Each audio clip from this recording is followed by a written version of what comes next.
Bueno, ¿qué tal mis estimados alumnos? Vamos a continuar entonces con este curso de transferencia de calor. En la clase anterior lo que estuvimos analizando era el problema donde tenemos transferencia de calor por conducción en coordenadas rectangulares. En vez de verlo en las direcciones X, Y, Z, solo lo vimos en la dirección Z. Por lo tanto, unidireccional y también en el mismo sentido positivo de Z.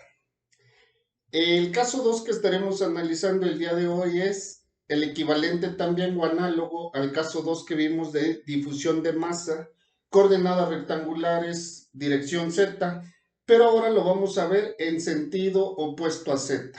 Pues bueno, recordemos nuestro sistema que es un cubo en el cual pues tenemos las coordenadas X, Y, Z, y entonces ahora tenemos que nuestra posición Z es desde 0 hasta L en sus fronteras, y luego las áreas están delimitadas por X, que es el ancho, y Y, que es el alto. Entonces, como ahora el calor se está moviendo por conducción en sentido opuesto a Z, recordemos que el flux es un vector, y al ser un vector, además de magnitud, también tiene dirección y sentido.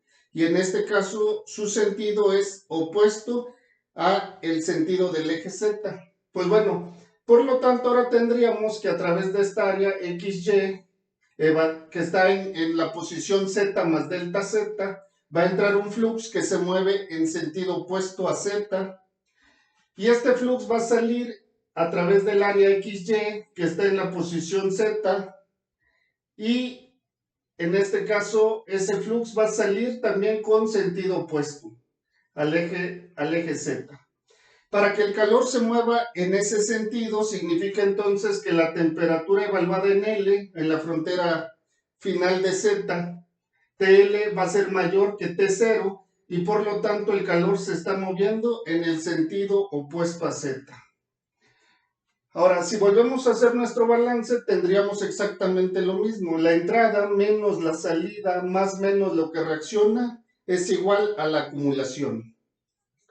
Recuerden que para una reacción del tipo A reactivo que da B producto, pues si la consideramos definida con una cinética de primer orden, tendríamos que la velocidad de desaparición de A es la constante cinética por la concentración de A elevada a la primer potencia. Es el mismo caso que analizamos en la clase anterior.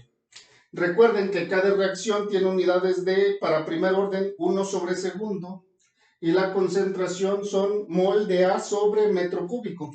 Por lo tanto, la velocidad de reacción tiene mol de A sobre metro cúbico y segundo. Pues bueno, entonces como el flux es un vector y tiene magnitud, dirección y sentido, ahora el sentido es el opuesto a Z, por lo tanto el sentido es negativo.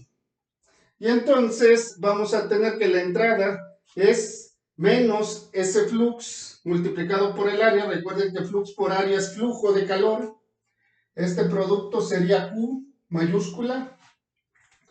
Y entonces es con sentido ahora con signo negativo porque su sentido es opuesto a Z. Entonces es el flux por el área, esta área, evaluados ambos en la posición Z más delta Z, menos el flux, pero ahora también a la salida también tiene signo negativo, multiplicado por el área a la salida, que es esta, evaluada en Z, menos el término de reacción que ya explicábamos en el caso 1 de la clase anterior.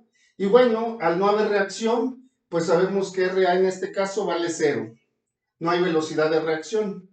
Y también habíamos explicado el término de acumulación, y en este caso, como estamos en estado estacionario, la derivada de la temperatura respecto al tiempo, pues también va a ser 0.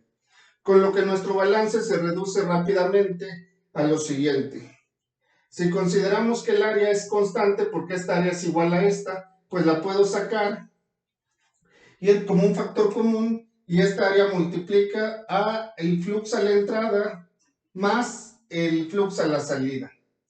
Recuerden que este es menos por menos, que nos da más, mientras que este conserva su signo negativo. Si ahora dividimos, como lo hicimos en el caso 1, entre delta B, que es A por delta Z, pues bueno, se simplifica el área y nos queda lo siguiente. Simplemente entonces, que menos, yo puedo reacomodar esta diferencia, porque acuérdense que lo que quiero llegar es a una ecuación diferencial. Y entonces para poder aplicar límite necesito que sea final menos inicial. Pero aquí lo tengo, menos final más inicial. Si yo pongo un signo aquí fuera, me quedaría menos el final menos el inicial. Y si se dan cuenta, no ha alterado nada de nuevo. Este es negativo, conserva su signo, mientras que el otro es positivo y menos por menos es más. Por lo tanto, no he cambiado nada. Y esto es igual a 0. Si ahora aplico el límite, cuando delta z tiende a 0, obtengo mi ecuación diferencial importante 1 para el caso donde tenemos sentido opuesto a z. Si se dan cuenta, esta ecuación es exactamente la misma a la que obtuvimos en el caso 1 y podría multiplicar por menos 1 y me quedaría esta otra ecuación que es exactamente la misma a la del caso 1.